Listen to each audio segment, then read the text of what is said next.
Hello friends, मेरे YouTube channel SK classes पर आप सभी का हार्दिक स्वागत है, अभिनंदन है। आज की वीडियो के अंदर जो हमारी चर्चा का विषय है सॉरी आज की वीडियो के अंदर जो हमारी चर्चा का विषय है वो है RPSC second grade exam 2022 expected cut off mathematics subject. जैसा कि आप सभी साथियों को पता है कि आरपीएससी के द्वारा सेकंड ग्रेड एग्जाम 2022 का आयोजन जो है वो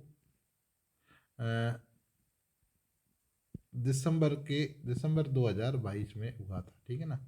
जिसके अंदर जो ग्रुप सी था, ग्रुप सी का जीके का पेपर क्या हो गया था, आउट हो गया था। और वो पेपर जो है रिकंडक्ट करवाया गया था 29/1/23 को, ठीक है ना। अब यह पेपर होने के पश्चात जो है वो एक सेफ स्कोर क्या हो सकता है मैथमेटिक्स सब्जेक्ट के लिए, उसके ऊपर जो है ये वीडियो है। चलो आइए वीडियो को शुरू करते हैं। इससे पहले आप लोगों से एक रिक्वेस्ट है कि अगर आप लोगों ने अभी तक हमारा चैनल सब्सक्राइब नहीं किया तो कर लें। इस चैनल के ऊपर आपको आरपीएससी सेकंड ग्रेड और फर्स्ट ग्रेड एग्ज़ाम से रिगार्डेड जो आरपीएससी की आंसर की अपलोड होगी उसके उसके रिलेटेड न्यूज़ या रिजल्ट कब आएगा, सेकंड ग्रेड और फर्स्ट ग्रेड से रिलेटेड जो भी न्यूज़ होगी वो आप लोगों से शेयर की जाएगी। तो प्लीज़ आप लोग इस चैनल को सब्सक्राइब कर लें। अब बात करते हैं expected cut off mathematics subject. साथियों, जो ये एक्सपेक्टेड कट ऑफ का जो वीडियो है, ये वीडियो निम्नलिखित चीज़ों के ऊपर रिसर्च करके वीडियो बनाया गया है। इसका जो बेस है या रिसर्च जो की है वो किस बेस के ऊपर की गई है। एक तो है पेपर लेवल, कि जो पेपर का लेवल था फर्स्ट और सेकंड वो क्या था। दूसरा, अभी जो सीट कितनी आई थी, कितने सीटों पर वैकेंसी आई थी। तीसरा, रीट का जो फैक्टर है वो मेरिट को बढ़ाएगा या कम करेगा। फोर्थ जो है कि यह पेपर जो जीके वाला जो पेपर आउट हुआ था और वो पेपर आउट होने के तुरंत पश्चात जो है सब्जेक्ट का पेपर हो गया था, तो उसका मेरिट के ऊपर क्या इफेक्ट पड़ेगा, ये सारी चीज़ें अपन कट ऑफ को डिसाइड करने के लिए यूज करेंगे। अब बात करते हैं पेपर लेवल। तो साथियों मैं आपको बता दूं, पेपर का जो लेवल है, फर्स्ट पेपर का लेवल भी एक मॉडरेट था। अपन उसको इजी नहीं कह सकते हैं। अगर जिसके 45 क्वेश्चन सही है, 45 क्वेश्चन सही है, 45 क्वेश्चन सही है तो एक अच्छी और 45 से 50 तक 50 क्वेश्चन जिसके सही है वो मैथ के अंदर बहुत अच्छी स्थिति के अंदर है, बहुत अच्छी स्थिति के अंदर है। जीके के अंदर जिसके 50 क्वेश्चन सही है वो मैथ के अंदर बहुत अच्छी स्थिति के अंदर है। और सेकंड पेपर जो सब्जेक्ट का था वो आरपीएससी के का पेपर वो टफ था। पहले जैसे पेपर आते थे, पिछली बार भी बहुत टफ आया था, तो ये पेपर टफ था। और इस पेपर के अंदर जिस कैंडिडेट के आप देख लो कि 65 क्वेश्चन सही है, काट करके 65 क्वेश्चन सही है, वो बहुत शानदार 65 क्वेश्चन जो है वो बहुत शानदार स्थिति के अंदर है। तो मतलब ये कह सकते हैं कि पेपर का जो लेवल है वो टफ था। और सेकंड पेपर टफ था और फर्स्ट भी जो है मॉडरेट लेवल का था, इजी नहीं कह सकते, ठीक है ना। वो भी एक टफ की श्रेणी के अंदर कुछ एक क्वेश्चन जो है उसके अंदर बेसिक थे। अब बात करते हैं नंबर ऑफ सीट्स की। तो साथियों मैं आपको बता दूं नंबर ऑफ सीट्स के बारे में। जैसा कि आप सभी लोगों को पता होगा कि जो पिछली वैकेंसी थी, उस पिछली वैकेंसी के अंदर जो पदों की संख्या थी वो लमसम एक आइडिया है कि 700 के लमसम थी, 700 प्लस थी, ठीक है ना। और इस वैकेंसी के अंदर जो पद हैं वो क्या है, डबल है लमसम 1600 के आसपास है, ठीक है ना, डबल पोस्टें हैं। तो ऐसी स्थिति के अंदर जो है यहाँ पर जो है पोस्टें कम थी, यहाँ ज़्यादा हैं, तो सीधी सी बात है कि कट ऑफ जो है पिछली बार की तुलना में कम रहने की संभावना बन सकती है। लेकिन पेपर का लेवल भी डिपेंड करता है। कई बार क्या होता है कि सीटें ज़्यादा होती है लेकिन पेपर इजी आने की वजह से कट ऑफ बढ़ भी जाती है। तो अब बात करेंगे आगे अपन। फिर है रीट फैक्टर, कि जो लोग जॉबलेस हैं वो केवल जिनको सिर्फ जॉब चाहिए वो सेकेंड गेट पे दांव न लगाकर रीट पर दांव लगा रहे हैं, फुल फ्लैश मेहनत कर रहे हैं, ठीक है। तो ऐसी स्थिति के अंदर ये समझ लो कि 1 से 2% जो है मेरिट इसकी वजह से भी अफेक्ट होगी। और लास्ट जो सबसे इम्पोर्टेंट चीज़ है इसके अंदर, पेपर आउट। आप सभी को पता है कि जीके का पेपर जो है दिसंबर के अंदर जो था सी ग्रुप वाला, वो आउट हो गया था। तो सी ग्रुप का पेपर आउट हुआ था और उसके नेक्स्ट जो है वो सब्जेक्ट का पेपर था। ऐसी स्थिति के अंदर जो कैंडिडेट थे वो बहुत डिप्रेस्ड थे, बहुत डिप्रेशन थे। और उस तनाव की वजह से वो कैंडिडेट, अगर एक सामान्य स्थिति के अंदर वो कैंडिडेट अगर 75 क्वेश्चन सही कर रहे थे, अब वो सीधी सी बात है कि 60 से 65 की स्थिति के अंदर आ गए। मतलब प्रत्येक कैंडिडेट को उस स्थिति के कारण जो पेपर आउट हुआ था और उसके अगले दिन आपको दूसरा पेपर देना था, तो कम से कम 5 से 10 क्वेश्चन, 5 क्वेश्चन का तो कम से कम नुकसान हुआ है। क्योंकि एक प्रेशर जो होता है ना, प्रेशर भी होता है, एक गुस्सा भी होता है कि भाई ये क्या तरीका है, हम इतनी तैयारी करके आए हैं, पेपर दे रहे हैं, फिर कह रहे पेपर आउट हो गया, ठीक है ना। तो ये सारी चीज़ें भी जो है कट ऑफ को क्या करेगी, अफेक्ट करेगी। अब अपन बात करते हैं कट ऑफ के बारे में, एक्सपेक्टेड जो कट ऑफ है वो क्या रह सकती है। तो अपन बात करेंगे कट ऑफ के बारे में। साथियों, कट ऑफ का यह आइडिया एक अनुमानित आइडिया है, ठीक है ना। इसमें किसी प्रकार का कोई वो नहीं है कि भाई यही रहनी है, ठीक है ना। एक एक्सपेक्टेड आइडिया जो है वो मैं आप लोगों के साथ शेयर कर रहा हूँ। तो देखो, बात करते हैं जनरल मेल की। जनरल मेल की बात करते हैं। जनरल मेल, जनरल मेल की जो कट ऑफ है वो एक पॉसिबिलिटीज हम ये कह सकते हैं कि लमसम जो है मैक्सिमम अगर अपन माने, मैक्सिमम ये कट ऑफ जो है ये 220 से 230। अधिकतम जो कट ऑफ है, मेरा जो आइडिया है वो ये। साथियों, मैं आपको ये एक चीज़ और बता दूं, 220 से 230, 230 प्लस वाले जो हैं पूरी संभावना है कि 101% सिलेक्शन होगा, ठीक है ना। लेकिन मैं आपको एक बात और बता दूं, ये एक अधिकतम स्कोर मैंने लिया है।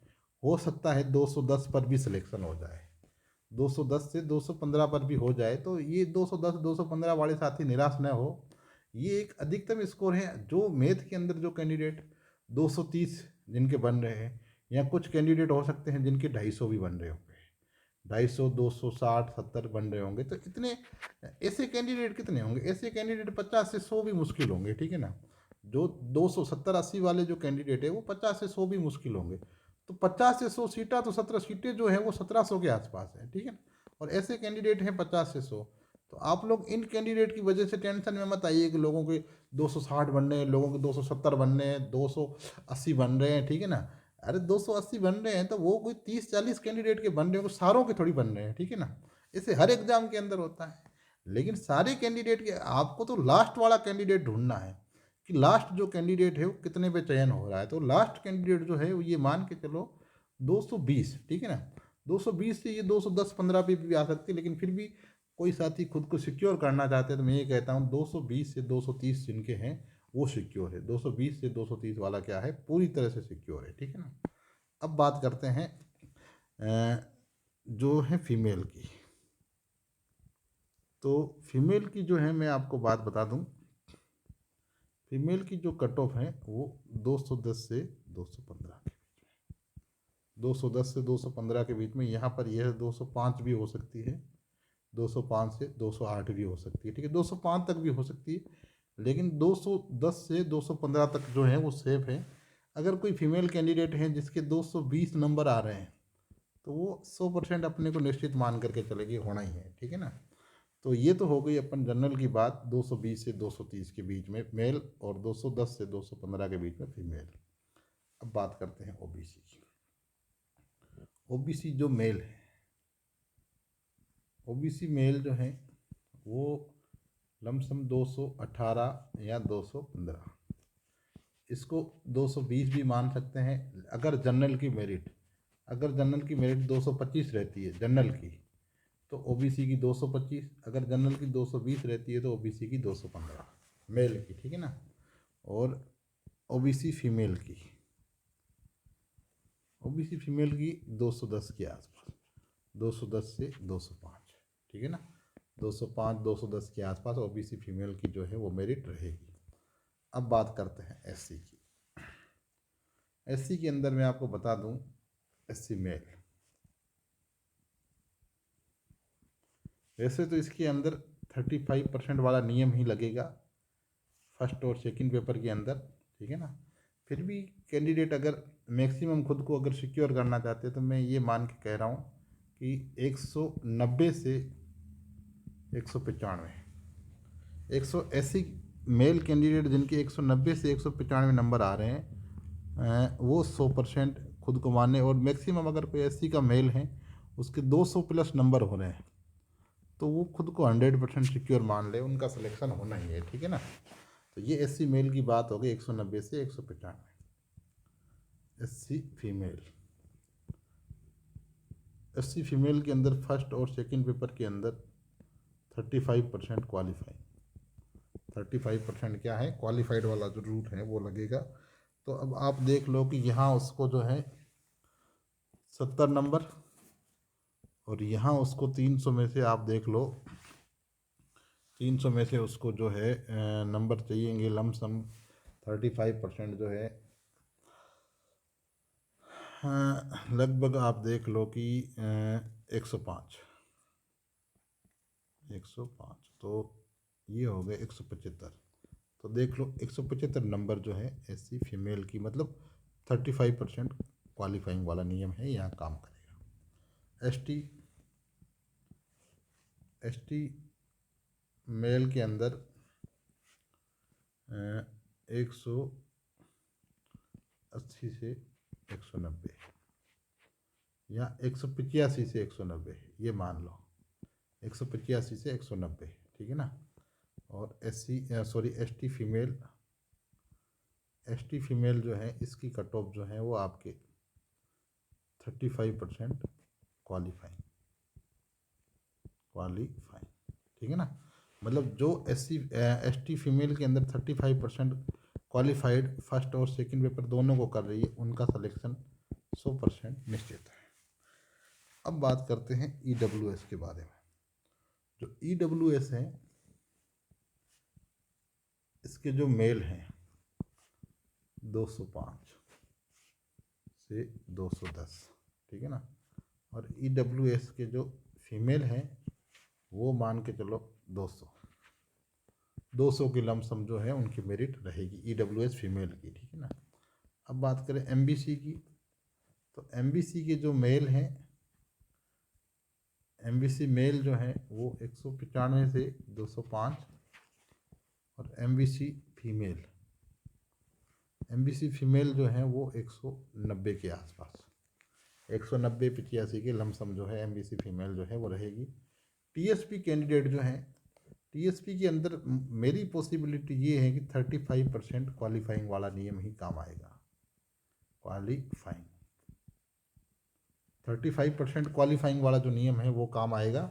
मतलब जिन कैंडिडेट्स के 35% क्वालिफाइंग है वो टीएसपी के अंदर है तो उनकी संभावना पूरी बनती है। अब टीएसपी के अंदर जो है अगर कोई खुद को सिक्योर मानना चाहता है तो जनरल के अंदर जो है टीएसपी जनरल के अंदर आप देख लो 200 नंबर, टीएसपी एससी के अंदर 190, टीएसपी एसटी के अंदर 180, ये संभावना जो है वो बनती है। अदर जो कैटेगरी है चाहे वो पीएच हो, एलडी हो, डाइवोर्स हो, मतलब कैटेगरी वाइज जो भी है, डाइवोर्स हो गई, विडो हो गई, तो मैं आपको बता दूं ये सारी कैटेगरीज के जो कैंडिडेट हैं अगर यहाँ पर 35% वाला नियम लगता है, मुझे थोड़ा जानकारी नहीं है, 35% का अगर नियम लगता है तो 35% क्वालिफाइंग होते ही इनका सिलेक्शन जो है वो 100% हो जाएगा, ठीक है ना। तो ये तो बात कर ली कट ऑफ की। अब आप लोगों के लिए एक अपडेट्स है, जो साथी रीट की तैयारी कर रहे हैं, रीट मेंस जो है फरवरी के अंदर देना चाहते हैं, उन साथियों के लिए एक आप लोगों के लिए गिफ्ट कहो या एक आप लोगों के लिए मैं मेरी तरफ से एक छोटा सा प्रयास आप लोगों के लिए लेके आया हूँ। और मैं विश्वास दिलाता हूँ कि ये जो प्रयास है ये आपके रीट में सिलेक्शन के लिए, रीट में सिलेक्शन के लिए रामबाण साबित होगा। डेफिनेटली ये रामबाण साबित होगा। इस चैनल के ऊपर एक तो राजस्थान जीके के आपको वीडियोज जो हैं वो वीडियोज बहुत ऑथेंटिक आपको प्रोवाइड करवाऊंगा मैं खुद। कुछ वीडियोज पड़े हैं और कुछ और आएंगे अभी। ये जो वीडियो हैं ये आपके 9th और 10th, साथ में जो राजस्थान अध्ययन की किताबें हैं, राजस्थान अध्ययन 9th 10th 11th और 12th, इन किताबों पर बेस्ड अभी जो 9th और 10th के अंदर जो राजस्थान की बुक चल रही है 9वीं और 10वीं के अंदर, उनके ऊपर बेस्ड हैं। साथ में पहले राजस्थान अध्ययन 9वीं 10वीं 11वीं 12वीं की जो किताबें चलती थी उनके ऊपर बेस्ड जो मेरे खुद के पर्सनल नोट्स हैं, तो उन नोट्स की वीडियो जो है वो मैं आप लोगों से शेयर करूंगा।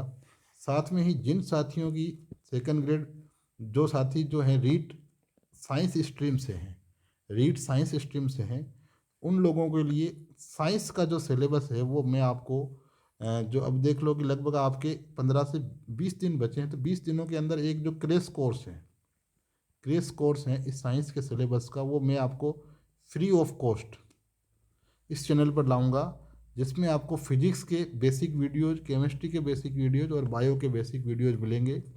ये जो बेसिक वीडियोज हैं फिजिक्स के हो चाहे केमिस्ट्री की हो चाहे बायो के हो, इनका जो सोर्स रहेगा कि ये कहाँ से बने हुए हैं, इनका सोर्स रहेगा 6 से लेकर के 10 तक NCERT, 6ठी से 10वीं तक जो NCERT की बुक्स चल रही है वो, साथ में जो ओल्ड RBSC बुक्स, इससे पहले जो RBSC की ओल्ड जो बुक चलती थी, वो बुक्स के बेस के ऊपर आपको बहुत अच्छा कंटेंट जो है, मैं आपको विश्वास दिलाता हूँ कि साइंस का कंटेंट तो बहुत शानदार होगा, और ये मान के चलो कि 100% आपको क्वेश्चन जो है इस कंटेंट से देखने को मिलेगा। तो आप लोगों से एक रिक्वेस्ट है, अभी तक अगर आप लोगों ने मेरे इस चैनल को सब्सक्राइब नहीं किया है तो प्लीज़ इस चैनल को सब्सक्राइब कर लें, साथ में इसको लाइक और शेयर कर दें, और बेल आइकन का बटन भी दबा दें, ताकि जो भी अपडेट्स होगी वो आप लोगों को मिलती रहेगी। 1 फरवरी से जो है, 1 फरवरी से मैं आपको साइंस का जो क्रैश कोर्स है वो आप लोगों के लिए लेके आ रहा हूँ, निःशुल्क है, और वो क्रैश कोर्स NCERT की 6ठी से 10वीं तक की किताबों के ऊपर बेस्ड रहेगा। पहले अपन इसको थ्योरी के अंदर पढ़ेंगे, और लास्ट के जो 5 दिन होंगे उन 5 दिनों के अंदर जो है अपन क्या करेंगे, ऑब्जेक्टिव सोल्व करेंगे, ठीक है ना। हो सकता है आप लोगों की डिमांड रही तो साथ में भी अपन जो है ऑब्जेक्टिव जो है 10-10 मिनट का ऑब्जेक्टिव सेशन वाला भी रखेंगे। तो ये आप लोगों के लिए अपडेट थी। आप लोगों से एक वापस पुनः रिक्वेस्ट है कि अगर चैनल को सब्सक्राइब नहीं किया है तो कर लें, और आप सभी लोगों को सेकेंड ग्रेड एग्ज़ाम के लिए अग्रिम बधाई, शुभकामनाएं, और रीट के लिए ऑल द बेस्ट। मैं उम्मीद करता हूं कि आपके जीवन का जो सपना है वो ज़रूर पूरा होगा और सफलता का परचम आप लहराओगे। Thank you very much. जय हिंद, जय भारत।